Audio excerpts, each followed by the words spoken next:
ખેડૂત ભાઈઓ, આજના એપિસોડમાં આપણે ચર્ચા કરીએ છીએ આપણા જીરાની પાક પેદાશની બજાર પરિસ્થિતિ અને બજારમાં જે કાંઈ ફેરફારો આપણને જોવા મળી રહ્યા છે અને જેની અસર થઈ શકે એમ હોય આ ફેરફારોના મુદ્દાની. આજનો દિવસ એટલે આજની તારીખ 21 સપ્ટેમ્બર 2025 રવિવારનો દિવસ છે અને વીતેલા આખા અઠવાડિયા દરમિયાન એકંદર જીરાના બજારમાં શું ફેરફારો આવ્યા, શું પરિસ્થિતિ ઊભી થઈ અને એની અસર આગામી દિવસોમાં કેવી પડી શકે, આપણી પાસે સંગ્રહિત જીરું જે કાંઈ છે એના ઉપર હવે આપણે કેવો નિર્ણય લેવો જોઈએ, આ મુદ્દો જ્યારે સૌથી અગત્યનો બની જાય છે અને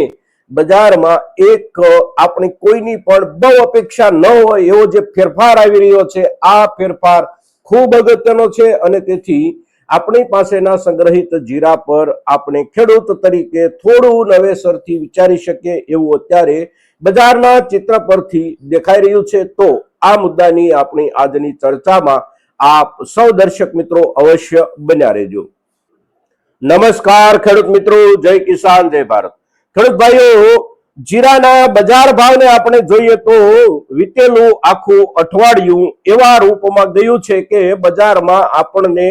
કોઈ પણ પ્રકારના વર્ગમાં, એટલે કે નીચેનો વર્ગ હોય, મધ્યમ વર્ગ હોય કે ઉપરનો સારો વર્ગ હોય, જેને સુધારો કહી શકીએ આપણે, એવો કોઈ સુધારો આખા અઠવાડિયા દરમિયાન આપણને જોવા નથી મળ્યો. હવે બજારના ભાવમાં સુધારો નથી, પણ બદલાવ એક જે આવ્યો છે, આ બદલાવ જે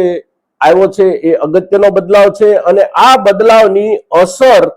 આગામી દિવસોમાં તો થશે જ, પણ આ બદલાવ આવવાની સાથે જોડાયેલું જે કારણ છે એ કારણ આપણા માટે સમજવા જેવું છે. આપણે જોઈએ તો વીતેલું જે અઠવાડિયું ગયું એ અઠવાડિયા દરમિયાન બજારમાં જીરાની આવકોમાં બહુ મોટો વધારો થયો છે. આપણા બંને રાજ્યોમાં, રાજસ્થાનમાં પણ અને આપણા ગુજરાતમાં પણ. અને આ જે વધારો થયો છે એ વધારો પાછળના દિવસોમાં, પાછળના અઠવાડિયાઓમાં આપણે જઈએ તો 10 થી 12,000 બોરી જીરું પ્રતિદિન આપણા ગુજરાતના તમામ માર્કેટિંગ યાર્ડોમાં મળી અને આવતું હોય, એની સામે સરેરાશ ગયા અઠવાડિયા દરમિયાન 20,000 બોરીથી ઉપરની દરરોજની એવરેજ આપણે જોઈ શકીએ છીએ સમાચારો અને માધ્યમો મારફત. એનો અર્થ એ થયો કે બજારમાં ભાવમાં સુધારો નથી થયો અને છતાં પણ આપણા ખેડૂત સમુદાય તરફથી અગર તો જે કોઈ વેપારી સમુદાયે પોતપોતાની ક્ષમતા પ્રમાણે જીરું સંગ્રહિત રાખ્યું હોય આ સિઝનની ખરીદીનું, આ જીરું બજારમાં આવવાનો જથ્થો વધી રહ્યો છે અને આ જે જથ્થો વધી રહ્યો છે એની સાથે જોડાયેલું સ્પષ્ટ અને સીધું કારણ એ છે કે હવે આપણને ખેડૂતોને કે સંગ્રહ કરનારા વેપારીઓને આગળના દિવસોમાં બજારમાં બહુ ઝાઝા ફેરફારની અપેક્ષા નથી દેખાઈ રહી. ભાવમાં વધારો મળવાની અપેક્ષા રોજે રોજ જ્યારે ઘટતી જાય છે ત્યારે એના પ્રત્યાઘાત રૂપે રોજે રોજ બજારમાં આવકો વધતી જાય છે. હવે આ પ્રમાણે આવકો થવાની શરૂ થયા પછી આપણે જોઈએ તો બજારમાં 1.5 થી 2 ગણી આવકો થવાની શરૂઆત થઈ ગયા અઠવાડિયા દરમિયાન. તો પણ ભાવોમાં ઘટાડાનું જે કાંઈ વલણ વીતેલા અઠવાડિયા દરમિયાન હતું એના કરતા ઝાઝો ઘટાડો નથી આવ્યો. આપણને સુધારો નથી મળ્યો કારણ કે આવકો વધી છે એટલે સુધારાની સંભાવનાઓ નથી. વધતી આવકો જ્યારે હોય ત્યારે પણ સાથે સાથે એક ઘટના જે છાની છપની બની રહી છે એ છે કે આવકો વધવા છતાં ભાવોમાં ઝાઝો ઘસારો નથી આવ્યો. એનો અર્થ એ થયો કે હવે બજારમાં આપણા એક સમુદાયને એવું લાગી રહ્યું છે કે વિશેષ ભાવની શક્યતા નથી, તો સામે કોઈને કોઈ એક સમુદાયને એવું પણ લાગી રહ્યું છે કે આગળના દિવસોમાં ભાવોમાં સુધારો બનશે એટલે વધતી આવકો પછી ભાવોમાં બહુ ઘસારો નથી આવ્યો, એટલે કે કોઈ ખરીદનારો વર્ગ નવો બજારમાં છાનો છપનો ઉભો થયો છે અને વધતી આવકો છતાં પણ માલનો વેપાર, આપણી ઉપજના વેપારનું કામ જે પાછળના અઠવાડિયાઓ દરમિયાન જે ભાવથી ચાલ્યું હતું એની નજીક વેપારો થઈ રહ્યા છે. હવે આવી પરિસ્થિતિ કેવા સંજોગોમાં નિર્માણ થાય અને કેવી અપેક્ષાઓના આધારે નિર્માણ થાય એ આપણે બંને બાજુ જોઈ લીધી અને સમજી લીધી. હવે આપણે શું કરવાનું આપણા ખેડૂત તરીકે આપણી પાસે જે કાંઈ સંગ્રહિત જીરાનો પાક હોય એના ઉપર? તો આગામી દિવસોમાં એટલે કે હવે પછીનો જે સમયગાળો નવી વાવણીની શરૂઆત પહેલાનો બાકી રહ્યો છે આપણી પાસે, આ દરમિયાન આપણા ખેડૂત સમુદાયમાં અને કેટલાક વેપારી સમુદાયમાં આ પ્રમાણેનો માહોલ માનસિક રૂપમાં બની રહે કે હવે બજારમાં સુધારો નહીં આવે તો આવકો આ પ્રમાણે બની રહે આગળના દિવસોમાં પણ, અને એકાદ મહિનો કે દોઢ મહિનો હજી નવી વાવણી પહેલાનો જે સમયગાળો બાકી છે આ સમયગાળા દરમિયાન મોટા પાયે આપણી પાસેથી જીરું ખાલી થઈ જાય એવું પણ બની શકે. હવે જો એવું ખરેખર બને, આવકોનો જથ્થો જળવાઈ રહે અને હજી દોઢ મહિના જેટલો કે એનાથી પણ વધારે સમય નવી વાવણી પહેલાના સમયગાળાનો બાકી છે, ત્યારે આપણા ખેડૂતો પાસે સંગ્રહિત જીરાનો જથ્થો બિલકુલ ઓછો થઈ જાય તો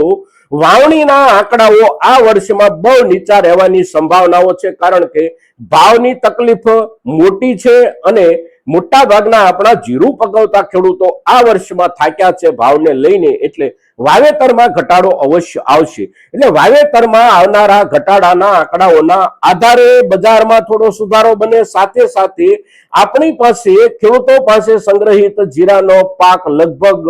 ખતમ થઈ ગયો હોય, એટલે કે ખૂટી ગયો હોય, થોડો ઘણો બચ્યો હોય, બહુ જાજો ન બચ્યો હોય અને નવું જીરું પાકી અને આવવાના 3 થી 4 મહિના બાકી રહી જતા હોય તો એ સમયગાળાની જરૂરિયાતને ધ્યાનમાં રાખી અને બજાર જે કાંઈ ખરીદી કરતું હોય એ ખરીદી થોડા સારા ભાવના ધોરણે થવાની સંભાવનાઓ બની રહી છે. અને તેથી આપણી પાસે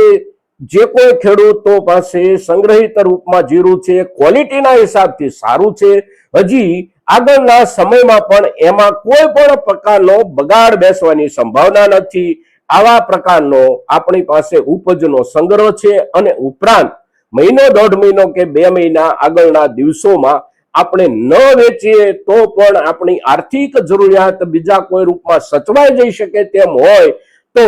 જોખમ કહીએ આપણે કે સાહસ કહીએ, પણ 1.5 થી 2 મહિના માટે જીરું સંગ્રહિત રાખવા જેવું હવે દેખાઈ રહ્યું છે આવકોના વધારા પછી. એટલે